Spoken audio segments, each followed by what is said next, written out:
Hey guys, Shaggy here, one half of the Cinema Villains podcast. Just doing a little bit of house cleaning before we dive right into the first episode. First off, I would like to thank my man Pat and Q for providing us with the theme song and our logo. Definitely appreciate you boys both. Love y'all. Thank you so much for that. And also, I really want to thank you guys for tuning in, taking time out of your day to listen to two guys ramble on about their favorite movies and movie villains. We got together to want to make this show. This is something that we've been trying to do for years, but never got off our asses to do. But now we have no excuses to going forward, and we will be happy to keep providing you guys content with that. So I really hope you guys enjoy for the future. Speaking of which, while recording this episode, we did notice that we did not put anywhere to actually get in contact with us, to leave us feedback, say how good, bad, or your favorite color, anything at this point. So I want to take time out of that to do that right now. First off, you can follow me on Twitter at Shaggy Black. You can also follow me on Instagram at ShaggyBlack_13. You can follow my partner in crime, Jose, on Twitter at _Jose_S. You can also follow him on Instagram at super_villain_Jose. Well, enough of me rambling. Let's get right to it. Here is the first episode of Cinema Villains. Hope y'all enjoy it. It has begun!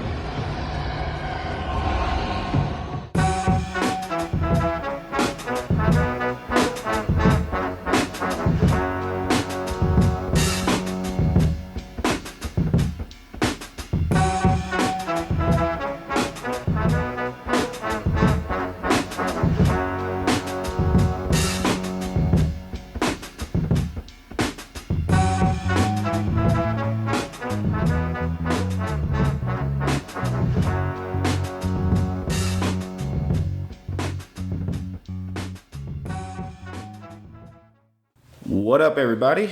This is your boy Shaggy Black, coming back from the fucking slums. Also, I brought a friend of mine. Well, hello there.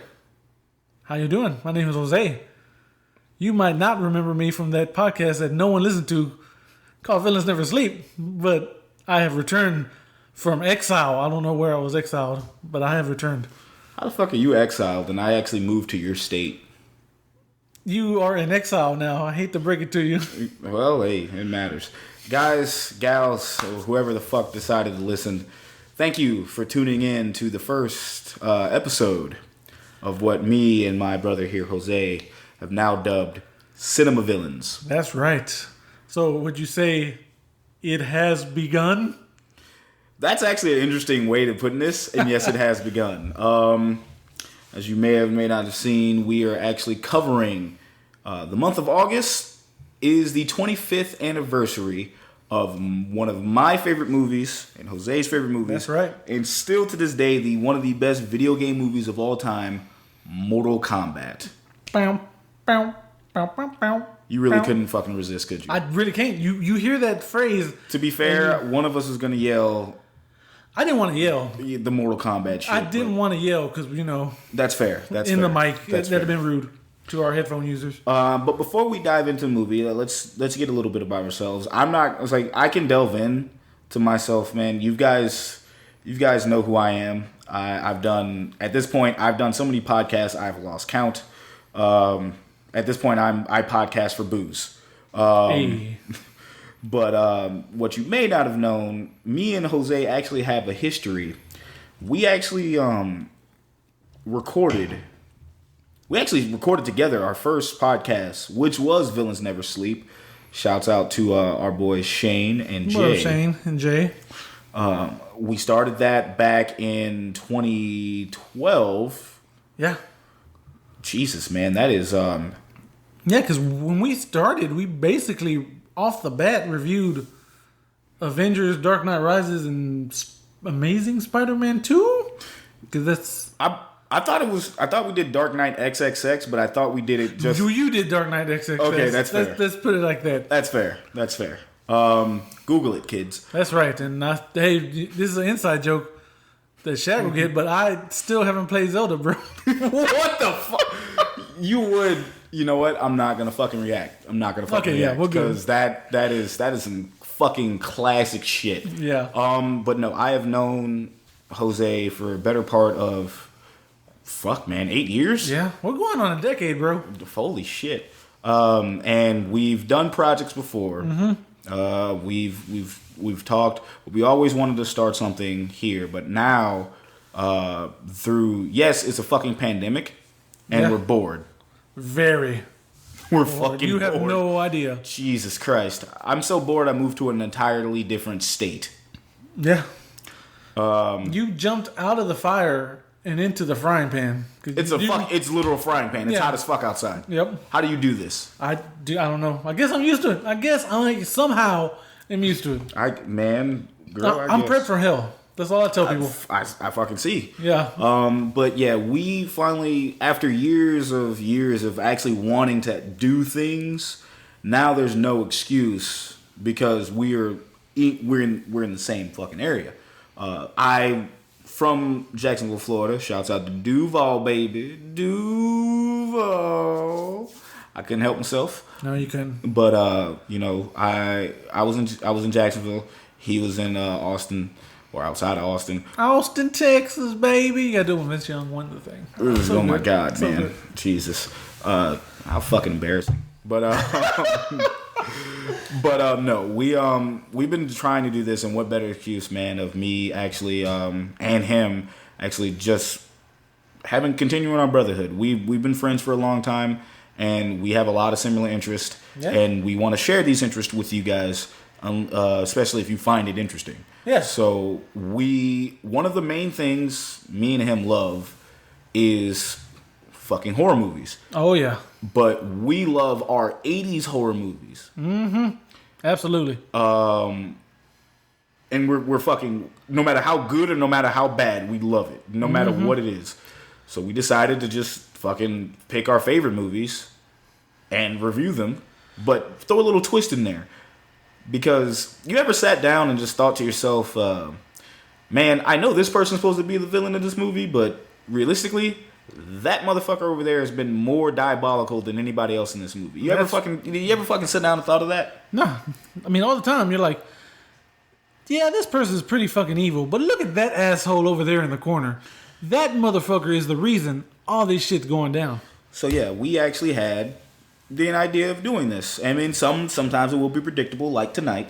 Predictable. But other times it won't be. Maybe we'll give you guys time to think. Shit, man, maybe you can chime in and tell us who you think the villains are. We'll get something tell popped up. Tell us we're full of shit and we will listen.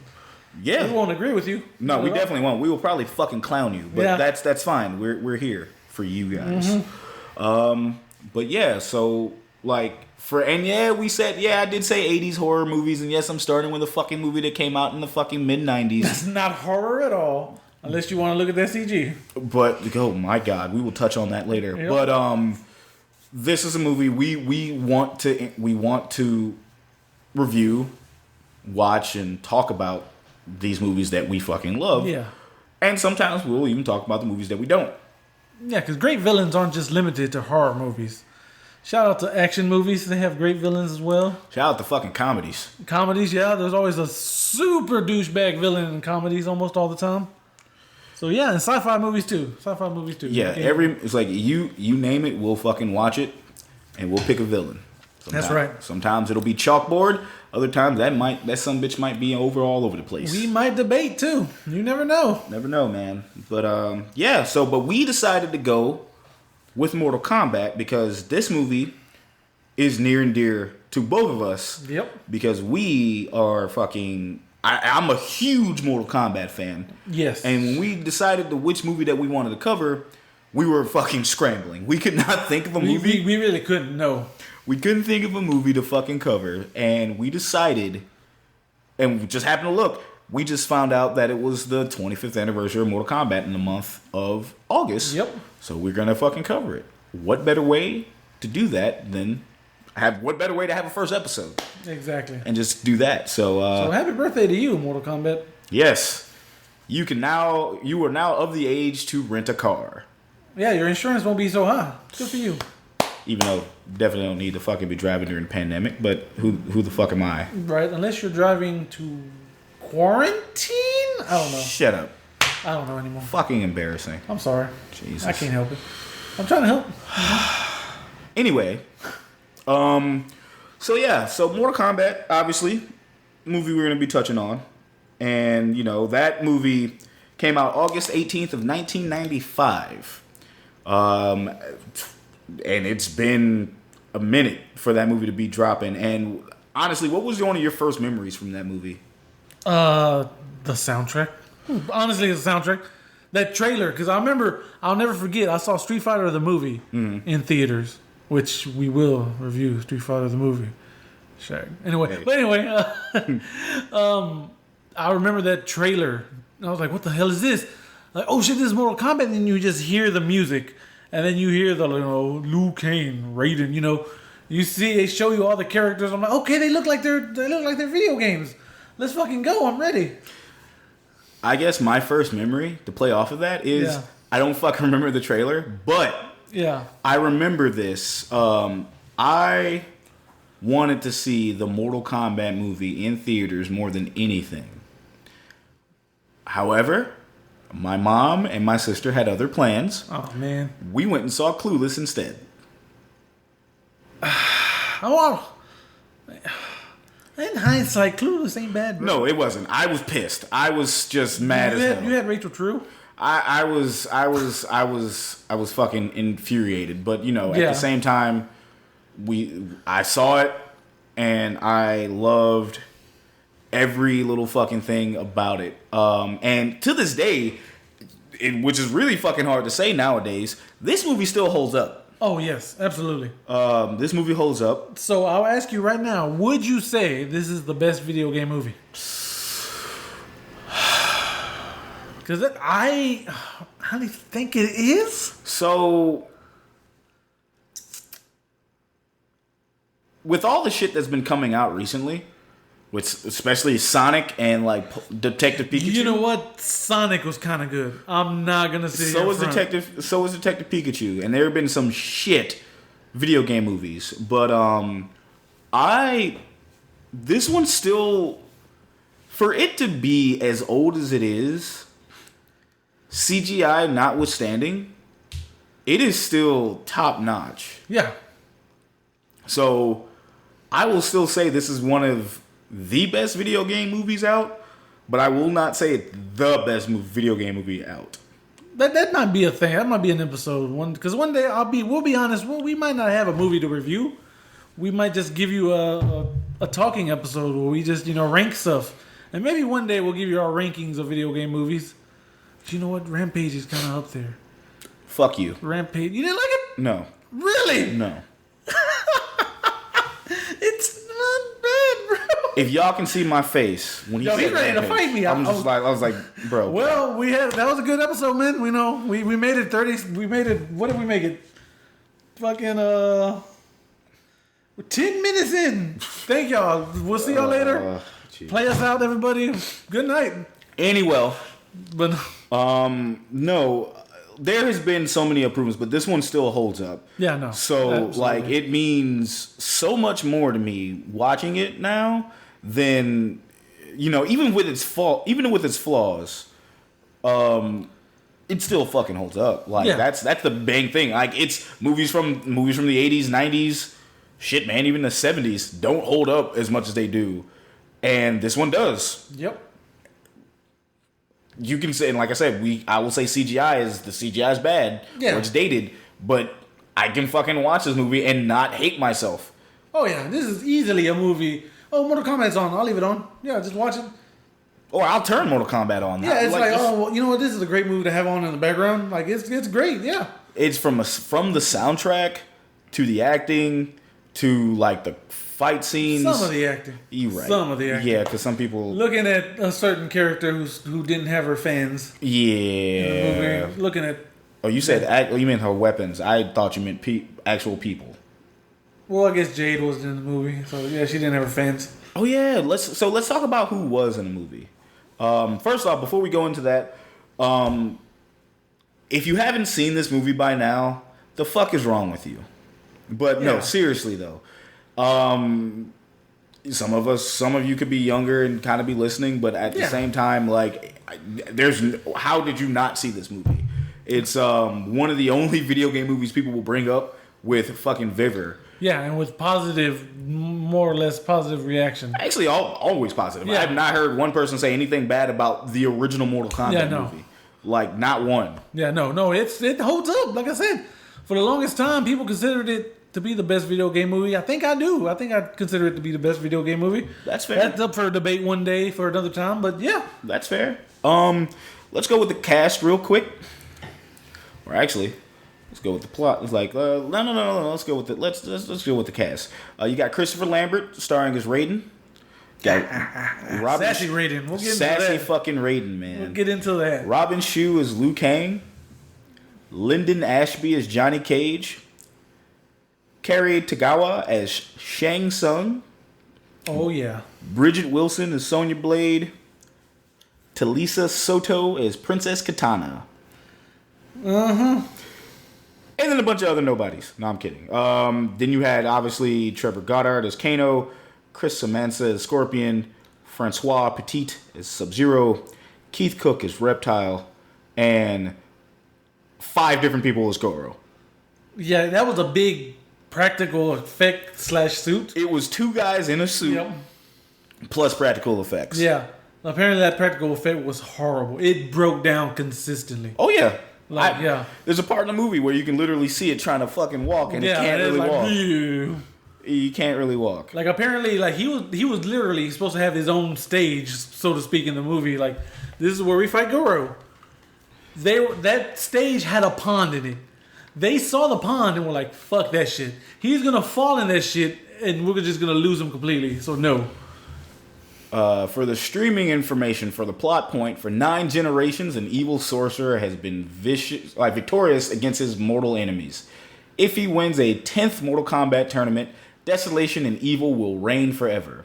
To save the Earth, 3 warriors must overcome the insurmountable events and superhuman foes in this action thriller based on the video game. 3 warriors and 20 jobbers must fight the forces of Outworld. Man, so obviously, let's cut the bullshit and dive right in. Unless you got something else to say. Oh, let's go. Let's do this. I'm ready. Word. So obviously, from the first scene, man, the goddamn soundtrack. You said it, I said it again. That theme song is one of the top theme songs of all time. God tier. It's crazy because this movie's 25 years old and they're just now starting to realize it in the video game lore. Yeah, they brought it back for the MK11 trailer and I was like, thank you so much. I was like, finally. They brought back Carrie. Yeah, the guy would have played Shang Tsung, and he should have been Shang Tsung has been in so many iterations of this video game, and yet you chose now to use him.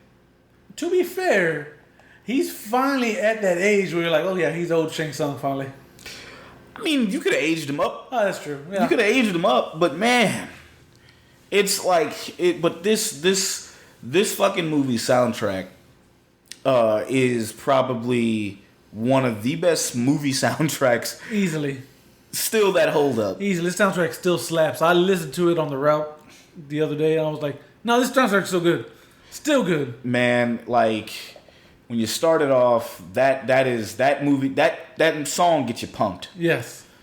And then you see somebody not named Liu Kang getting the brakes beat off of him. Yep.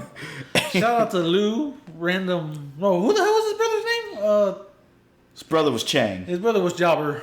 Wow. Fucking wow, man. Respect the dead. Respect the dead. No, you lost, asshole. What the fuck was your problem? He got his ass whooped. No one told you to fight fucking Shang Tsung.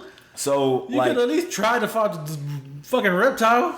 Nah, man. Not even. Like, at the same time, so you see Shang Tsung pretty much just dominating. And just, like, that's... Obviously, he's the villain of this... Yeah. Obviously, he's the villain of the story. Will he be the villain of the story? Spoiler alert, yes. He definitely... Oh, absolutely. There's no one else. Yeah. Like, we can sit here and debate. yes, that this is our thing that we want to do, but at this point, we started off with something a wee bit light. Yeah. Only because we like it. But anyway, we wake up in the greenest room. Yeah. Liu Kang. After the iconic phrase, it's like, your brother's soul is mine. Yeah, seeing that in the video game also just... Yeah. Thank you, Ed Boon, finally. Yeah. Liu Kang wakes up in his room after just getting a vision of everything. You get pretty much at this point, you're getting the character introductions. First it was Liu Kang. Mm-hmm. Then it was Johnny Cage. No, Sonya. Oh, Sonya. Yeah, my fault. Sonya and Jax. Like, hello, Jax. Oh, you're not in this movie. Okay, never mind. Yeah. You're in this movie just to be in the background. Sonya, Jax, and Kano. Oh, that's right. Kano's in it. Yeah, because they went out and actually, a fun fact here. Everybody from the first game, Mortal Kombat 1, is represented in this movie. Yep. With the exceptions of Katana, Reptile. They're in this movie. Yeah. Obviously, this movie has a mixture. It's definitely Mortal Kombat 1, sprinkled a little bit of like tidbits in there from Mortal Kombat 2. Real fighting game guys will see and know from the friendships and everything that are sprinkled out in this movie. But yeah, we're getting the character introductions. Everybody's saying getting ready for the tournament. We're getting invited to the tournament. Now, here's one of the things I wanted to ask you. You, Jose, and straight up ask the audience here. Yeah, let's go. In the part where Johnny Cage is on his movie set, and his old master is sitting there telling them that the greatest warriors that only fight at this tournament. Yeah. And you have to prove yourself. And Johnny accepts, and then goes on. And then we see that the master was Shang Tsung. Mm-hmm. If Shang Tsung wants to win, why was he inviting people who had the glimpse of chances to beat him? Well, I don't think he thought of Raiden coming in. Because Raiden kind of came in and he's like, look, you dumb motherfuckers got to get your shit together. Otherwise, we're going to die. But Raiden's been a part of this for 9 years. You would Maybe think... that's why he's sassy. Maybe because he's like, look, I'm tired of fucking losing, y'all. 9 in a row? I mean, think of it this way, man. I've watched this movie countless of times, and then it just hit me tonight. Like, yo, if I'm trying to win, why am I inviting motherfuckers that actually know how to fight? I think he has to, though, due to the rules. What rules? Because I think you have to have the finest warriors compete. So therefore, you got to get these assholes, these super badass kung fu guys. Otherwise, you cheated and you didn't get the best people possible. Man, I think. I like how you're trying to make excuses for that. I mean, I can tell you the real reason. Plot. Okay, yeah, there we go. Yep, bad, good old plot. Mm-hmm. But yeah, so obviously he's collecting these fighters. You see, and then we cut to Liu Kang flying back to China. I forget what city he was in America, but he was in America. Yeah, and they never said. He just woke up in the green room. Yep, back to China to face the Shaolin monks, his grandfather, and the rest of the monks. And we don't have to really talk about the movie so much. Right. We can pretty much figure out our favorite parts here. Yeah. And go from there. Yeah, because like you're pretty much gathering. Obviously, Sassy Raiden. So, and I'm upset to where we never got this version of Raiden in the video games. Nope. He was always super serious. It was like, okay, guy, relax. Or what we used to like. He was like, oh, I must consult the elder gods. Exactly. Like, need to take a shit? Gotta consult the elder gods. What were we in tonight, Raiden? Oh, I must consult the elder gods. Like, oh fuck, goddamn it. Only in the video games. In this movie, Christopher Lambert is hamming it up and just sassy as fuck. Like, just super sassy. Yeah, and shout out to him. He believed in this role, Christopher Lambert. He did. Because a piece of trivia was they could only afford him for like close-up shots in like a studio. Like, he wasn't supposed to go because, a lot of this was filmed in Thailand or something. Mm-hmm. They couldn't afford him to go to Thailand. But he believed in it so much, he was like, no, you know what? No extra charge. I'll fly to Thailand and I'll do the shots. Like a lot of the white shots too and everything. Don't worry. So he had faith in this role. He loved being Raiden. Man, That just makes me hate Annihilation more. Man. But I digress. Christopher Lambert in this movie, like, super sassy. And I was like, Liu Kang's like, yo, why didn't you protect Chang? He just looks at Liu Kang and like, why didn't you? Deadpan, just dead ass looked at him. Was like, why you ain't protect him? You blaming me? Why you ain't do it? And I'm like, yo. He sits there like, take this L. Take the L. Like, take this electric L. And he's one of my favorite parts about this movie. Yes. Like, it's honestly safe to say him and Shang Tsung make this fucking movie. Yeah. All day. Yeah. Yeah. That and the fight scenes, which we're gonna kind of fast forward on, just a little bit, because now he's getting his people together. They're on the. But speaking of Christopher Lambert, I forgot to tell you. You know who was originally sought out? There were two actors they originally wanted for Raiden. Do you know who these two actors? Was it Sean Connery? Yes. I know he was one. What was the other one? Danny Glover.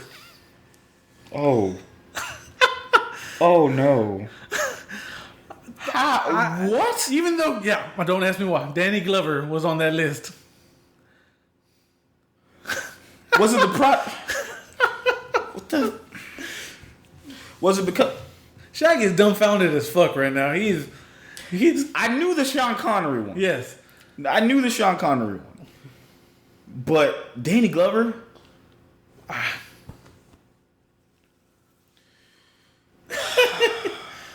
Okay, so Dead Air is not good for the show. No, but I kind of want to live in the universe where he got casted. I kind of want to rent this movie from the universe where he got casted. Just so at the end, fast forwarding a little bit, spoilers. At the end of the movie, when fucking Shao Kahn comes out and be like, your souls are mine, he can just look up at the fucking sky and be like, I'm getting too old for this shit. Man. Like, what was the last... What, Predator 2? Predator 2 was 92? 92, I think? Oh, man. Like, why the fuck would you want to put Danny Glover... Like, I'm not even talking Lethal Weapon 3 was 93. Why the fuck would you put Danny Glover... Oh, my God. Like, now I'm just trying to think of what kind of movie would that be, man? Like... I think he'd still be sassy. Danny Glover can be sassy. Like... It's not even about... So first off, Raiden's supposed to be an Asian man. Yeah. Or some type of Asian complexion. And then you go with Christopher Lambert, who is not Asian whatsoever. Nope, he is French. But yet you go... But just to get Danny Glover in this position... And I look, man, I know I'm old or getting up there. I can't do a Danny Glover impression. My Danny Glover impressions literally stop at... I'm getting too old for this shit. Yeah, that's the only thing I said. Yep. Like, that is the only fucking thing I would fucking think of. But, like, Jesus Christ. Danny fucking... That... Ooh. Shaggy's dumbfounded. Like, I fucked this world up right now. Poor guy. I'm literally trying to think, like, yo, would there be fight scenes? How would Raiden didn't really fight. Raiden would have a gun. Like, what the like, yo, man, what the fuck? Like, Raiden... He don't even need a gun. Finger gun. Boom. Like, no, Raiden will just have a gun, bro. Like, that's how I see it. He literally will just have a Glock. He'd have the wig, though, right? Please tell me he'd have the white wig. Lord Jesus, that just looks... now you're picturing Danny Glover. You're picturing Lethal Weapon 3 Danny Glover with a white wig now. Oh, man. And a gat. He's like, yo, Shang Tsung, I have enough of your shit, man. And he fucking shoots him, and that's the movie. Roll credits. Fucking A. All right, Jesus Christ. So moving on, I had to hit that on you because I read that shit and I was like, excuse me? Okay, so any of the other fucking trivia that you're just going to pop in there or fun facts that you're going to put in there, cinema fun facts. There's another one that's kind of, So Sonya. I'm scared.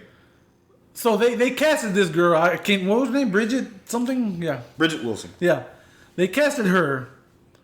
However, she started filming Billy Madison. Yep. At the same time. So they thought like, oh, we can't get her no more. That movie won't be done. So they wanted Sharon Stone to be Sonya, which I can see. Yeah. I definitely can see that. And they were like, no, I think she was too big at this time. She could pass up. So they also wanted Christina Applegate. I heard that. And you heard who they actually cast, right? Oh, no. Okay, yeah. Fuck. Why am I thinking Drew Barrymore? It's not Drew Barrymore. Fuck. It was... Close, though. You're on the money. I know why you're thinking Drew Barrymore. Oh, my God. Charlie's Angels. That's why you're thinking Drew Barrymore. Fuck! Yes. Diaz. Yeah, Cameron Diaz was legit cast as Sonya Blade. She was going to be Sonya Blade, but while she was training for her fight scene, she broke her fucking wrist.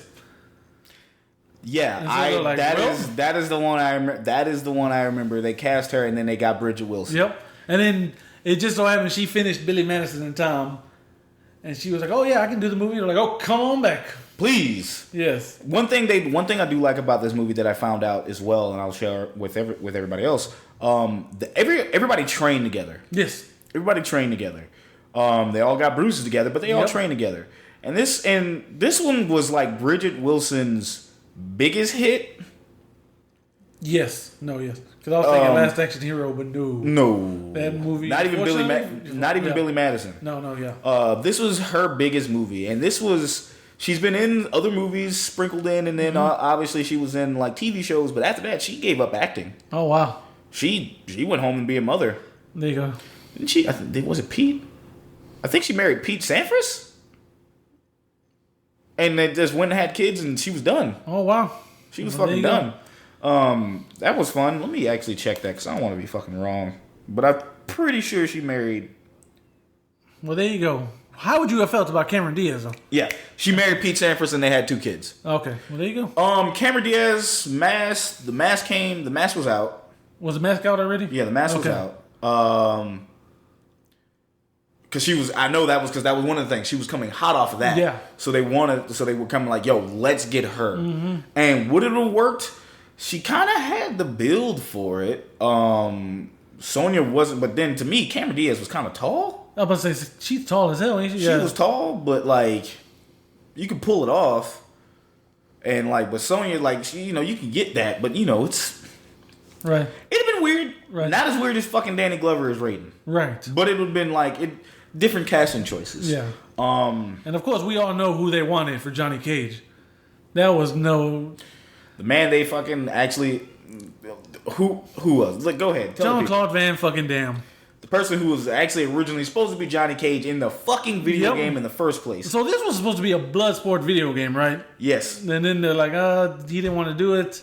Let's just change it up, and there you go. They pretty much gave it to him, and like here you go. He was like, nope, and he backed out. And then they just like, all right, we're gonna make our own, and it was kind of that. Yeah. So they tried to get him for the movie, like, hey, guy, we made a movie. The video game ended up being popular. Want to come? Nah, I'm going to play Guile, and I'm going to have the most unintelligible speech about going up this boat and kicking. The crazy thing is, yeah. That's a blessing in disguise because we got the guy here playing fucking Johnny Cage who was perfect. Yeah. But then we also got coked up out of his mind. Like, you don't understand. Jean-Claude Van Damme in Street Fighter, which I'm pretty sure we're probably going to cover one of these days. Oh, yeah, absolutely. When you talk about villains, you can't mention Street Fighter. Yep. God bless. Uh-huh. But okay, so pretty much they're getting ready on the boat. You get the one black guy in this movie. Yeah. He's like, hey, I'm the black guy. He pretty much pops up. And like, as a kid seeing him, and I'm like, the first thing is, he's not in the fucking game. Like, who's this rando? Like, he's not Jax. And I'm thinking they're going to put this dude in the game. And no, they never did. Jax is in the movie, but like, nope, I'm just going to stay here on shore. Wrong black dude. But go on the boat, Sonya. I guess I'll hold things down here. See you in Mortal Kombat 2. Yeah, not me, though. I'll be a different actor. But yeah, hey. They get on boat, Shang Tsung's island. Going to Shang Tsung's island. But then you also had... This is also where you get to meet Scorpion and Sub-Zero, who probably had some of the coldest, no pun intended, coldest entrance that you can have. 2 of these dudes walking down them stairs, swaggy as fuck. Mm-hmm. Got the music going in the background. It's fucking Shang Tsung in the dark. Shang Tsung's in the dark saying, 2 of the bitterest enemies. He's like, the slaves under my power. Like, first off, why is Shang Tsung in the dark, man? He like Sonya's. Well, he was like mad creepy to Sonya. Hey, Sonya, you want a tour of my boat? Okay, real shit. Kudos to those boys down at NetherRealm Studios because they actually brought that creepiness factor in the video game. When fucking Ronda Rousey, when it's funny because you see Ronda Rousey's Sonya Blade actually come up and he's up. He says, "Hello, Sonya," and he's fucking talking. Yeah, and they're having that conversation of like, "I can still show you around." He says, get away from me, creep. It's just like, and it's just the funniest shit because it's keeping the same energy. Exactly. Keeping the same energy. It's like, hey, you love the movie, right? Here you go. I, for one, appreciate. This is Mortal Kombat 11 that we're speaking of at this point. I love the consistency of that. But anyway, you get a time. You get to see what kind of powers they got. So this is the first inkling of how bad that CGI is. Yeah. Because while we praise this movie for how much it can still hold up, the CGI ain't nothing to write home about. Actually, that is the only thing that did not hold up in this movie. Not at all. That CGI is horrible, dude. First, you got Sonya sticking the gun out, and Sub-Zero grabbing it, freezing it, breaking it in half. You know, that's not bad. You know, decent that's practical. That's cool. Yeah. That's like little CGI and then break the gun. Cool. Toss it aside. But then you got Scorpion's dagger. Spear, sorry. When I was a kid, I was confused because when I played as Scorpion, I saw that dagger, but I never knew it was alive. I see the movie and I was super confused because why does that thing have a mouth and why can't I get that in the game? Exactly. Because that shit can follow you. It can do all type of shit, but nope. And just went after and it but yeah, you see that and you're like, oh my god, look at this CG. As a kid, it freaked me out. Yeah. As an adult, I'm like, oh my god, this is laughably bad. I mean, part of me wishes this movie kind of had like the touch up, but like it's one of those it's so bad it's good type of things. So like, I deal with it. Yeah. But yeah, that whole boat scene. They're on there. You get you get on there. Raiden comes down, red lightning, and yells out enough.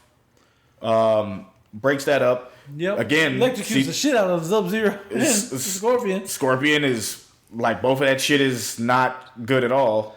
No. Not at all. None of that CGI is good. Shang Tsung, like just being Shang Tsung and snarky as fuck. Continues to show Raiden respect, knowing damn well he don't care about Raiden whatsoever. He's like, Raiden, nice to see you here, guy. It's like, Raiden, thanks for showing up on my boat. Just shit-eating grin. Just bow. The shit-eating grin on his face. So great. So obviously they're on the boat. Raiden spits the plot device saying, you guys are the only people that have a chance at saving the world. What about those 20 other jobbers? No. No. Just no. Don't worry about it. They'll do okay. Yeah, they'll do okay. He pretty much gets him up, and then pretty much they get the Shang. Now, obviously, we get one of the best fucking gifts that we still use. It has begun. Yes. To this day, we use that gift. I mean, it's top. It's still some of the best gifts you can use. Yeah. And this, skipping all this, part of this, I want to cover this with this movie, but I guess what we should talk about now is, because, no one's watching Mortal Kombat. Okay, I'm gonna stop. I'm not gonna say people aren't watching Mortal Kombat for the plot, because nerds like myself, we're watching this movie to see how accurate it can be to the game. So we were paying attention to the plot. Some of the plot did not make any sense to the game. No. But it still held true. That's one of the reasons why this movie fucking holds up, because it was actually it stayed true to the game as much as it could. Yeah, besides the fact that Sub-Zero's a bad guy. Like, why is Sub-Zero a bad guy? It's like, he's technically the good ninja. Because didn't they retcon it? No. Because they said, Bihan. Because he was from Earthrealm, yeah. He was from Earthrealm, but he also was a jerk. Yeah, he was kind of a dick. Was he? I want to say they retconned him, but I'm not 100%. I think they did because he wasn't that bad in MK9. That was a retcon. No, that was whole. So MK9, fucking Bihan was a jackass in the fucking first game. Was he? Yes. I don't remember that. Yeah. Yeah, he was a jackass in that first game. I just remember him getting murked by Scorpion. I remember Quan Chi's like, yeah, you just had. Remember what that fucker did? Yeah, he just had that fuck his spine. Yeah, and he fucking just dropped it, and you're just like, and so, oh my god, that was funny as hell. Scorpion just picks his fucking spine up and just kind of just drops it, and had the saddest look on his face. He's like, all right, I'm out. Yep. But no, yeah. So I mean, we could try to talk about this plot, but honestly, if you played Mortal Kombat, you know what the plot is. It's like beat everybody, fight that guy at the end. Yep. And mercifully embarrass them by giving out fatalities and deaths. Yep. Now, one thing I will say about this movie did not have the fatalities that you would have thought that would have been in here. Well, it was PG-13, unfortunately. It was 90s PG-13. Yeah, that is true.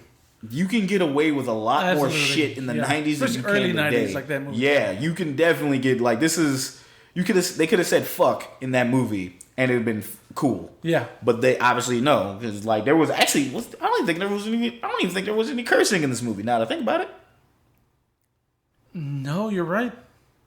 Like I don't think I didn't. Maybe hell. Johnny Cage called Goro an asshole. Okay, there we go. Thank you. There you are. All right, there we go. Like but yeah. So like this movie, we're here to talk about what we like about the movie. Also, we're going to talk about the villain. The reason why we're not talking about him yet, because we're pretty much going to gush over him anyway. Oh, yeah. But, anywho, the one thing about this movie when I was watching it as a kid that struck out to me was the fucking fight scenes. And the best fight scenes, obviously, let's fucking rank the fucking fight scenes right now. From weakest to best. Weakest to best? Well, weakest, we agreed. It's Katana versus Liu Kang. That one, I don't even know why. That one wasn't even a fight. That was a fucking, like, sexual tension pep talk. Sexual tension, let's advance the plot and character development in quotations. Yeah, and then another thing, this goes back to what I was saying at the start of this. If Shang Tsung knew and you wanted to bring these warriors, why the fuck would you like try to hamper yourself into losing? He also mentions to Goro in the movie that says straight up, he's like, hey, what I gotta warn you is we gotta make sure Katana stays far the fuck away from Liu Kang. And who does fucking Katana fight in this movie? Liu Kang. Yeah, he mentions that several times. He tells Reptile, keep them away from each other, okay, buddy? And Reptile's like, cool, CGI thing, jump away. And yeah, and still they end up fighting each other somehow. And this same fucking dude, has the ability to mix up matches. Mm-hmm. You had this match fall in your lap, and you knew Katana wasn't going to help you. Yeah. And yet you made the match. This is poor booking. This is poor booking, and I'm using wrestling talk, but that was poor. That was a poor fucking decision. Yeah, exactly. As great as this dude is, that was the one fuck up he had. Yep. One major fuck up he had that would pretty much be his fucking undoing.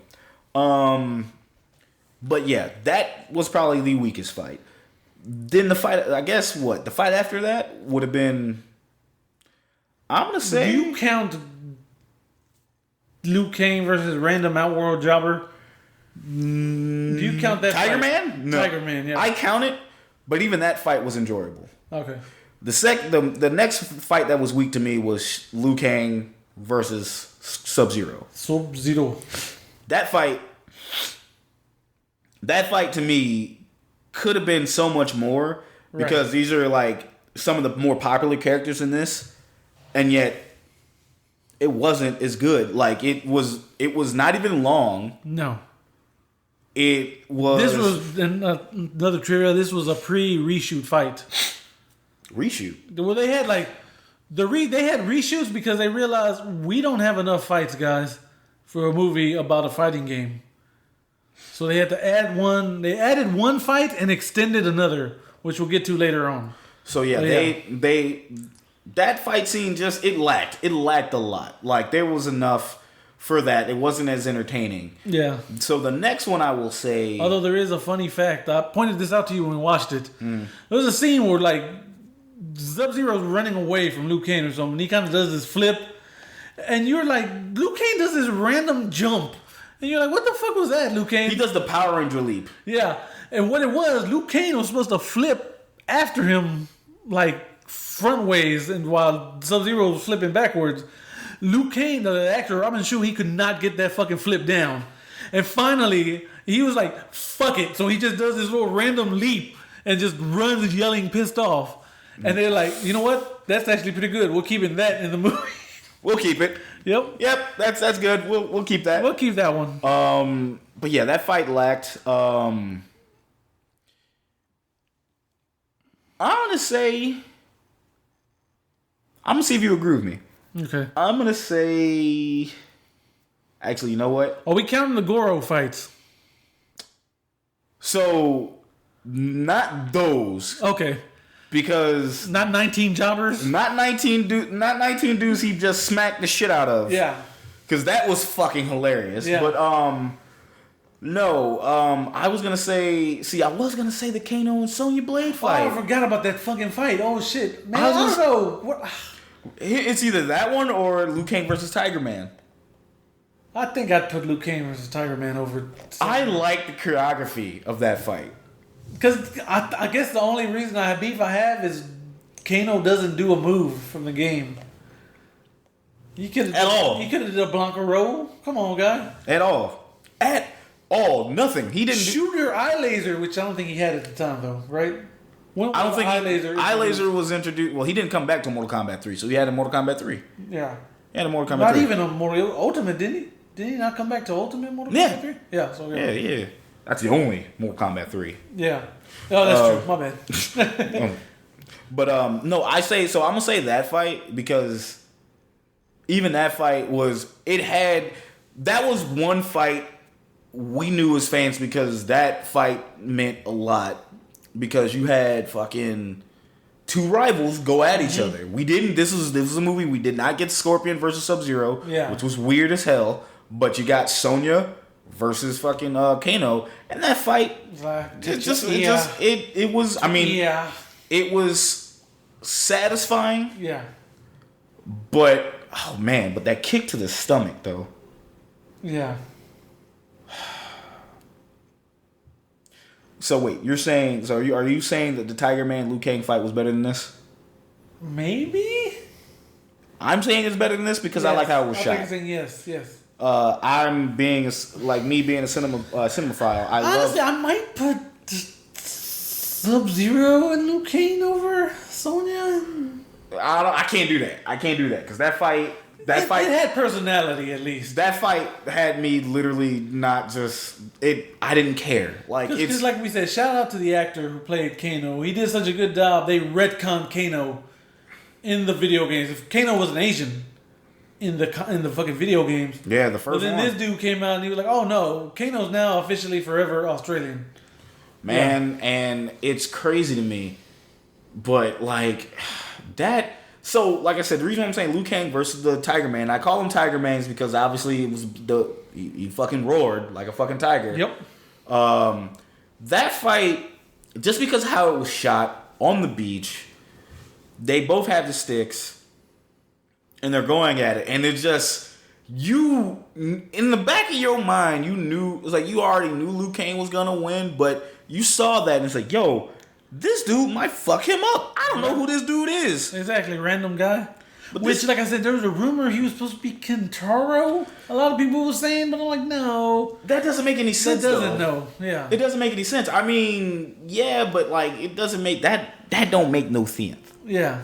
Like just because he wore like a tiger, guys. Doesn't mean that. Doesn't mean anything at all. Like, what I did hear was that homie could have been Cyrax. Oh shit, that might have been good. Because I'll give them that. Yeah, because a lot like it was. I don't think there's no thing to that rumor, but they're saying that guy was looked at as Cyrax, and that's probably why Cyrax was black. Okay. And with the same, he had the same like dreadlock, like not dreads, but those definitely were fucking braids. Right. But he had the braids on, and he had that kind of activity like that. He was actually smooth. So it was, but that fight just was one of the better shot scenes in the movie to me. Right. When it came to fucking choreography fights. So I'm putting Sonya Kano. Then I'm putting Liu Kang versus Tiger Man. I agree. Yep. But now we're getting to the nitty gritty. I am not counting the Johnny Cage versus fucking Goro fight. Okay. Because that wasn't a fight. That was a punch in the balls, and you broke my shades. Or what? Those are $800 glasses, asshole. Those are $500 glasses, asshole. Yeah, no, that wasn't a fight. Yeah. We're gonna omit that one. That was more of a statement. Yeah. What about Art versus Goro? Yep, that was just Art versus that. We have to show somebody getting their ass beat by Goro.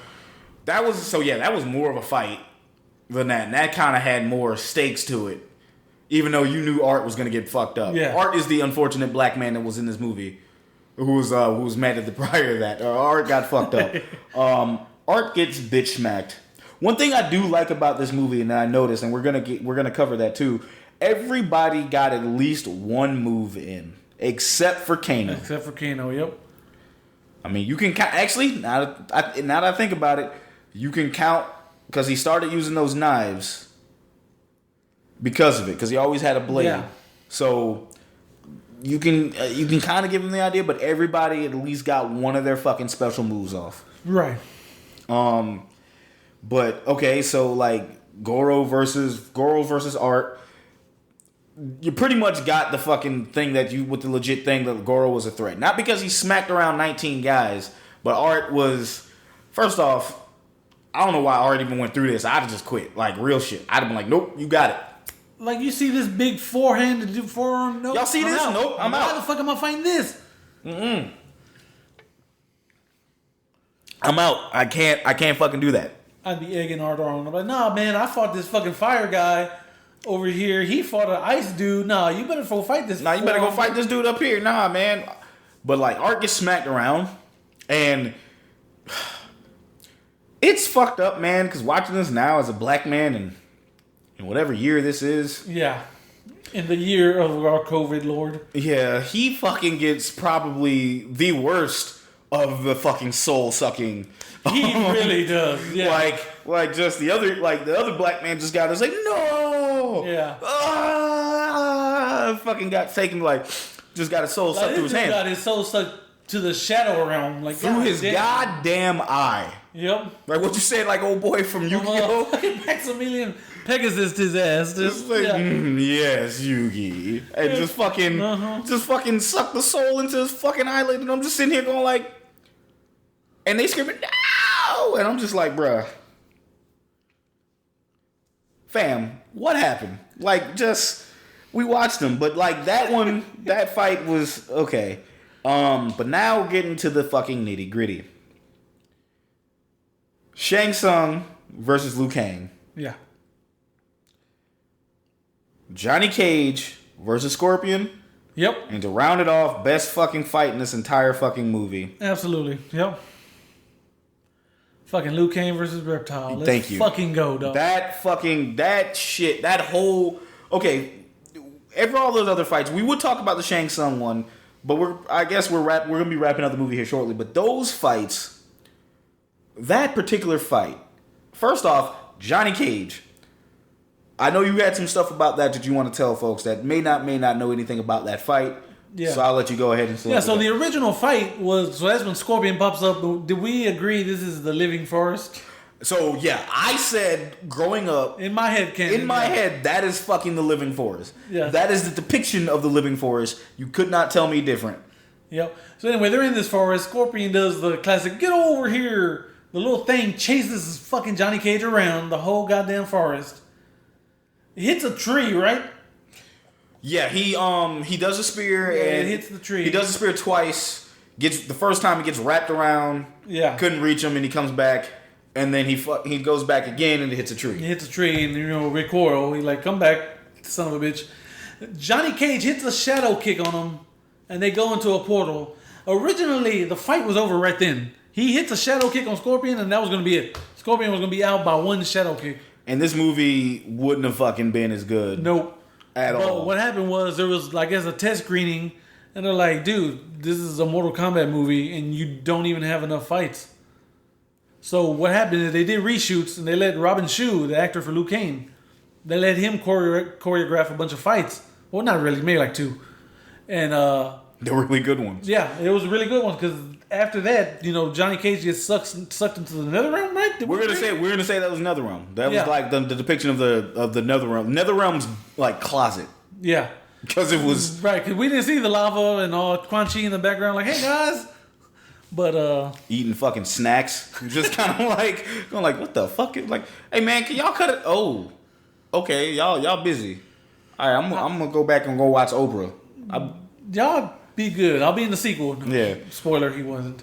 But anyway, so they choreographed this fight to add on to make the fight longer, and Robin Shou also choreographed the Reptile versus himself fight. Yeah, Liu Kang, Liu Kang fight, which we agree is the best fight in the movie. I want to go back to the Scorpion Johnny Cage fight. That fucking fight had some of the more quotables in this movie. Yeah. Because every time I fucking see Scorpion and for a while, and it still tears me to the day, I was like, welcome. And I wish he fucking I wish to this day he would still say it, but obviously he wouldn't because there's no reason he wouldn't welcome the shit. What do you mean, welcome to die? Yeah, to die. But he that fucking fight was brutal. That fight was so the actor for John, they got into it, not like they really fought for real. They were just into it. They were like, they wanted, the best performance ever. So let's just do this 100%. The actor for Johnny Cage got fucked up during this fight. Like he apparently he took one mean shot to the fucking kidneys, and he was hurting. Man, they say he was on set popping ibuprofen like Tic Tacs because he was like, Jesus, I'm hurting. Dude. He's like, yeah, motherfucker must have been pissing ketchup. You knew he had to be. Jesus Christ! I was like, God damn, God bless you, brother. I was like, oh my God. And that one was obviously while we got all our stuff. Because you look at that fight brutal. They go in on that fight. The fucking soundtrack, that fight, and then this, and that fight's actually so good. You kind of forget the stupidity of it that towards the end, where Scorpion for one takes his fucking mask off. Well, you forgot the great where Johnny Cage kicks him and does gymnastics. Oh yeah, jumps on top of this big ass perch. Power dunks. Yeah. Bam! Flips up. Exactly. And fucking Scorpion with the second best line of the fight, where he's like, "Get down here!" He kicks him down and he falls down to the ground. Yeah. And then they're fighting. They're fighting in that particular point and just beating the shit out of each other. I mean, not even beating the shit out of after beating the shit out of each other. You see Scorpion's like, I've had enough of this. Yeah, it's time. It's fatality time. He pulls off his mask. This is the only fatality we got in this movie. Yes. Well, accurate portrayal. We forgot about random asshole in the beginning, where he's like, "I know a taste of things to come." Was Sub-Zero fights random jobber? No, but that's not like one of the classics. This one was spine rip. Okay, yeah. You know what I'm saying? Like, this one was, at least back in the day, he was fucking set like Scorpion and would take off his mask and fucking set you on fire. Sub-Zero, rip your fucking spine out. You didn't get any of that. What you got but we got Scorpion ripping his mask off, because I think if they wouldn't have done that, I don't think this movie would be as, once again, these are one of the things that this movie wouldn't have been as loved as much and as admired if we didn't have it be true as much as it could be to the game. He takes his mask off, tries to set Johnny on fire.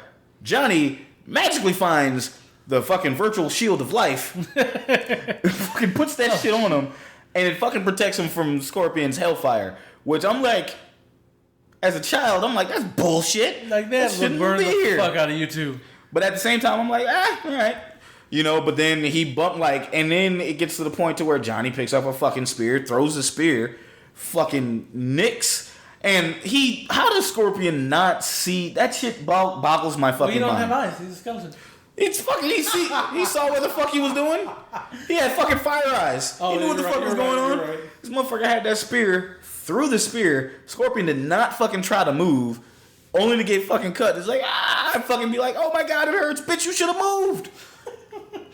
You can literally teleport, bro. Like, what the hell happened? And fucking A. And then next thing you know, Johnny bum rushes him, hits him with, hits him, like cuts him almost in half with the fucking shield, and then does probably still the coolest fucking thing. Leaves him the fucking friendship poster of said to my greatest fan, Johnny Cage, as it fucking burns. That shit is still fucking iconic to me. That's dope. Speaking of iconic, now to this fucking fight. Liu Kang versus Reptile. Reptile, who the whole movie is just a terrible CG lizard. Yeah, it was bad. And so we're like, oh, I guess Reptile is just this weird thing in the movie. Like, we're just like, man, what Reptile? Like just running around, just being like, just like a little fucking spitting in Liu Kang's face. Spitting like just what did I fucking say it was? Spitting a minor inconvenience into Liu Kang's face, because that definitely wasn't acid. Yeah. Like Reptile's acid was like, fuck, just fuck something fucked up. That shit was like Liu Kang like fuck, you pissed on me. Like that's the type of shit, man. But that fucking fight, man, to this day is probably one of my favorite movie fights. I know I've seen better fights. Yeah, oh yeah. But this fight still gets me hype every time. From the fucking music to the ending to everything else. Both of them got their shit in. But Liu Kang got his wits about him and fucking hit a move that wasn't even in the fucking shit until Mortal Kombat 2. Yeah. The fucking bicycle kick. That's right. And just... But yeah, like you said, everything from the soundtrack. This fight is... That fight had it all. You had the hero get beat up. You had the villain get his. You had the music. You had the hits. It was violent. It had everything. It even had... And then you had the video game tributes and shit. It had everything. It literally had everything that you needed for that fucking fight. That fight still reigns. As a matter of fact, we ended the show. I'm probably going to go back and watch that fight, because that fight's still fucking good. Yep. That's how good that fight was. It's fucking great. And then, Johnny Cage just chilling outside the house. Yeah, like how... Like, you good, bro? Like, Johnny makes a fucking comment. It's like Johnny makes a comment as soon as they get to Outworld. About, it's like, this is actually, he's like, yo, I am in a hostile, it's like, I don't do well in hostile environments. I got people here that probably want to kick my ass. It's like I'm back in high school. Yep. That made me think, like, if Johnny's outside and he's seeing Liu Kang fighting Reptile, first off, why did he not help? Exactly. He's like, you good, fam? Yeah, no. Like, that could have been a 2-on-1 and that fight would have been done. Yeah. A hell of a lot sooner. It would have been one shadow kick, one bicycle kick, done. Then if you'd told me like Katana would have had him, was like, nope, Liu Kang's got to do this by himself, I would have been fine, because Katana ain't did shit in this movie anyway. Yeah. Like that was one of the things about this movie that like I will shit on. As beautiful as she was, she had the personality of fucking paint drying. Yeah, no, that she was not strong at all. She's a bad actor. I just gotta say, man, listen, she can't act like that. Maybe she can act, but not in this goddamn. Not in this movie, bro. Holy hell! Like, it was bad, man. Just like she literally stands there, and just stares. For the most part, that's how she fucking acted in this movie. Like, she just stared, did nothing else. Yeah. That was her power. She didn't have her fans. She didn't do shit else. She just fucking stared and said, she pretty much said, use the force. Basically, use the force, Luke. What? I mean, like, bitch, this ain't that type of movie. But what are you talking about? But anyway, man. But yeah, no, that fucking, so we get that scene, and then now we are getting to the end of the movie where we have Shang Tsung being Shang Tsung, and they're in Outworld because when Goro lost to Johnny Cage, or before, Johnny Cage challenged Goro. Shang Tsung sits there and says, you can, like, it's fine. You can challenge him, as odd as that be, but I have one request. I get the chance, like, I will fight the winner.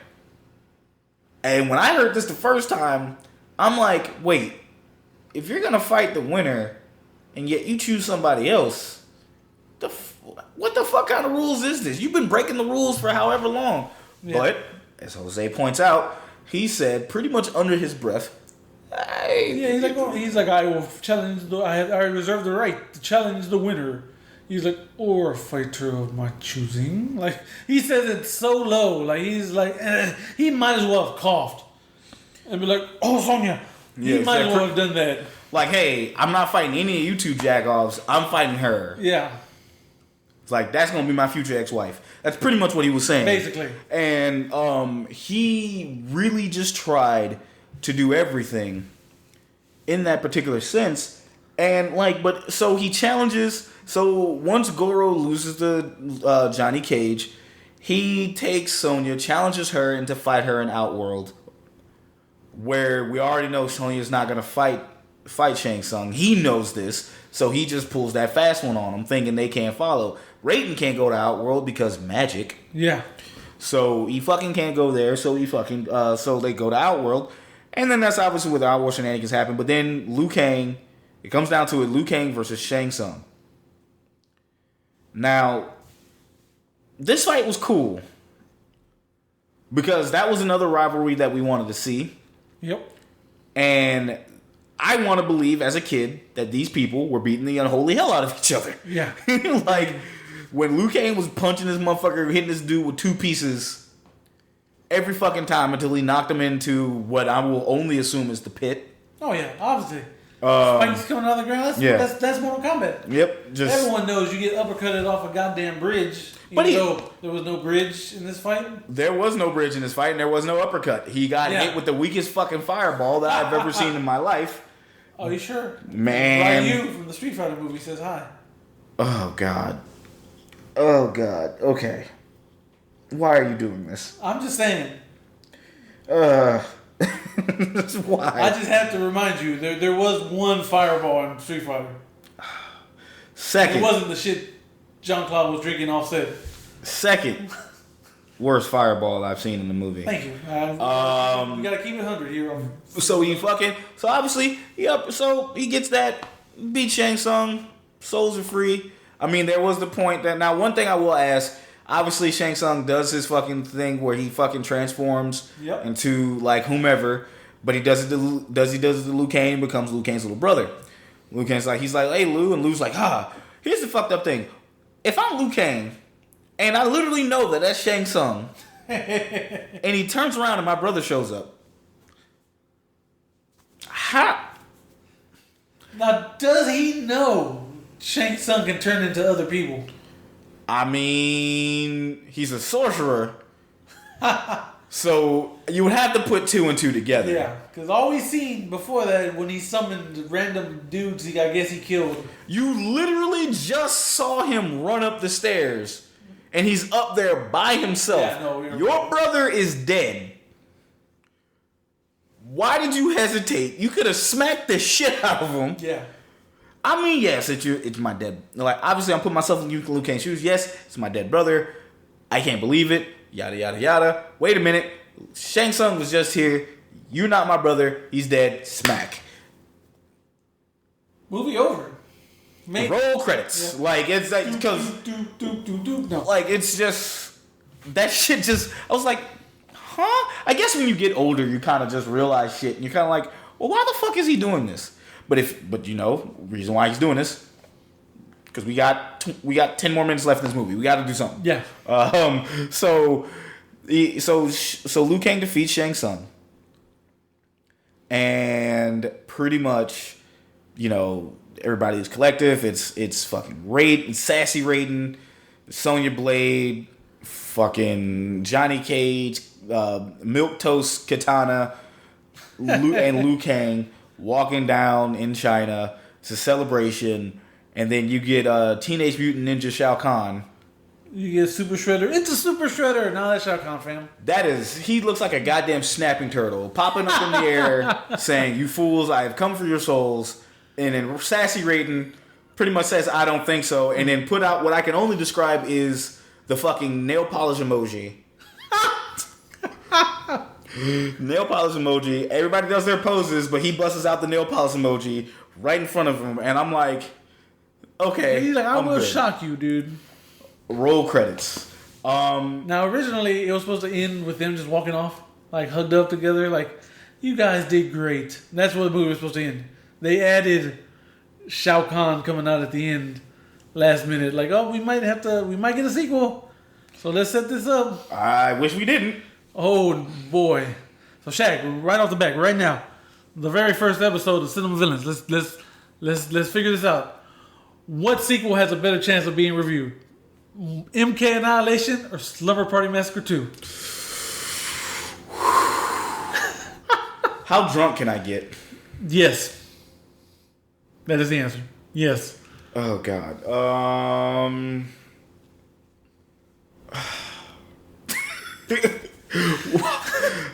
I'm trying to think what fucking would not make me more angry. Just that. I think it would be Mortal Kombat Annihilation. Would make me the angriest. Yeah. So for podcasting purposes, we'll probably go that way. But like, Slumber Party Massacre 2 is just a whole fucking other episode. Wish y'all could have saw his face. I showed him this movie. Well, Joe Bob Briggs was showing it for his summer special. And Shaq had never... I wish y'all could have seen his reaction to the villain of that movie. It was glorious. Absolutely glorious. Speaking of villains of this movie, now we go into what we call here... But do you still hate Rockabillys? We're going to keep focusing on this movie. Let's go, okay. All right, so... Jose, you were going to be the first one. This is the first episode. I'm ready. Oh, yeah. Who is your cinema villain? This fucking Shang Tsung. All goddamn day. Yeah, it is definitely... I'm right there with you. What do you rate him 1 out of 5? He's a fucking 5. Well, yeah, he's a 5. This motherfucker's a 6. Yeah, he is like I said, like, he is Shang Tsung. That actor is fucking Shang Tsung. This is the Shang Tsung portrayal. Everybody, we all have those people who actors and people, whoever they are these people. Carrie... Fuck, I was about to fuck his last name up. Nope, you're not gonna fucking catch me. I refuse. Carrie Takawa is Shang Tsung. Absolutely. 100%. Yes, I did pause because I did not want to fuck his other name up, and he has a hyphen in his name, and I am not gonna fuck that name up, so it will be Carrie Tagawa. That is what we're gonna fucking do. Sorry, respect to the man. I love him to death.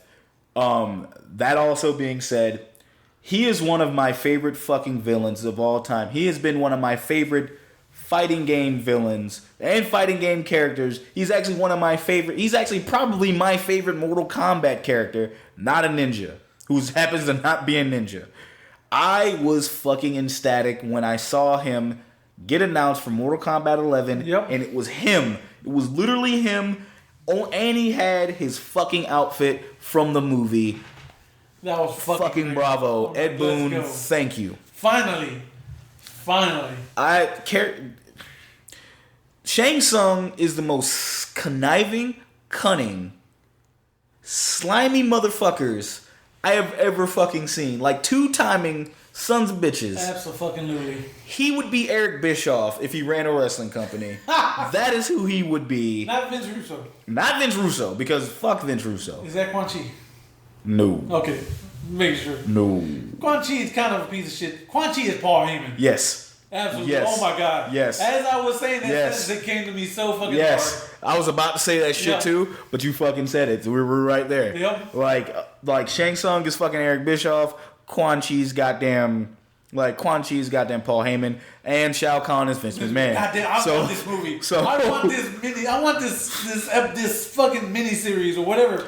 Give that to me, please. Shang Tsung has done enough in this movie to be that guy, because from his shit-eating grin the entire time, being 2 steps ahead of you, only to get caught up in his own hubris, is what makes this our first cinema villain that we will cherish for this. And we went with this movie just not because it was the anniversary, but because this one was an easy fucking layup as we're trying to figure this shit the fuck out. But that he is still one of my favorite villains of all time, video game or otherwise. The actor is amazing. His motive is amazing. He builds himself up only to get torn back down. He's actually intimidating. He has everything going for him. What more do you want in a villain? He's just great.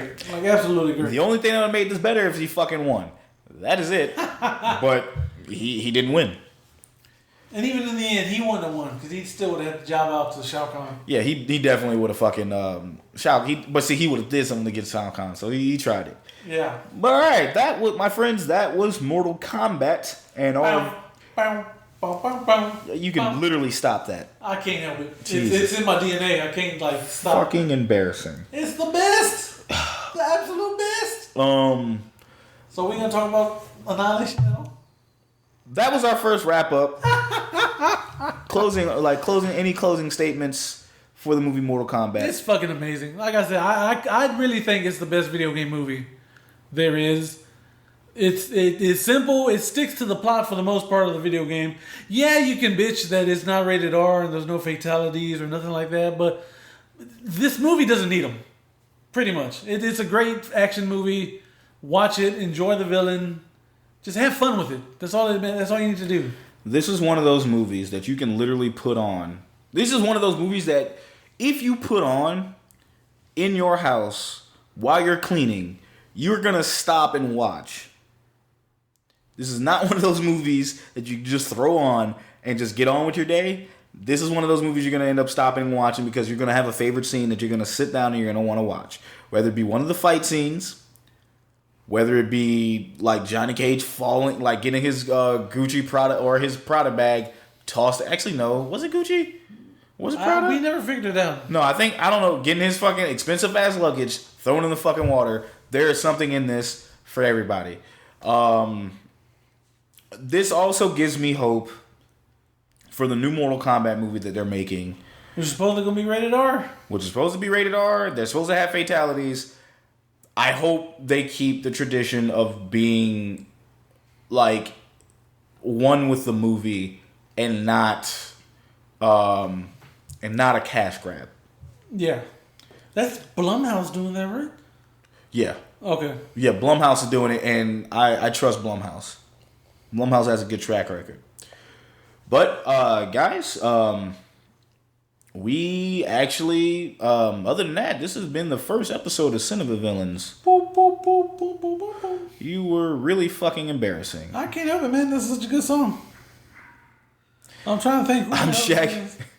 What? You got something else? Did you got any closing arguments or closing statements? Anything you want to say? No, that's that. You're good. Laid down my points. You're good. I think we're good to go, man. I think that's it. We did it, guys. Yay, episode 1. Episode 1 done.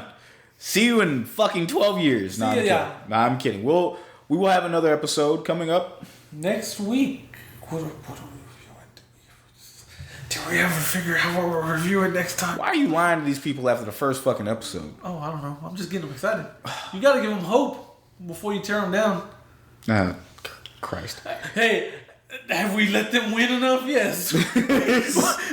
We've let them win. Is it time? Is it time? Yes, we've let them win long enough. The same concept. Last. For Shaggy Black. Jose, I am out of here, man. We're gone. Peace. Bye.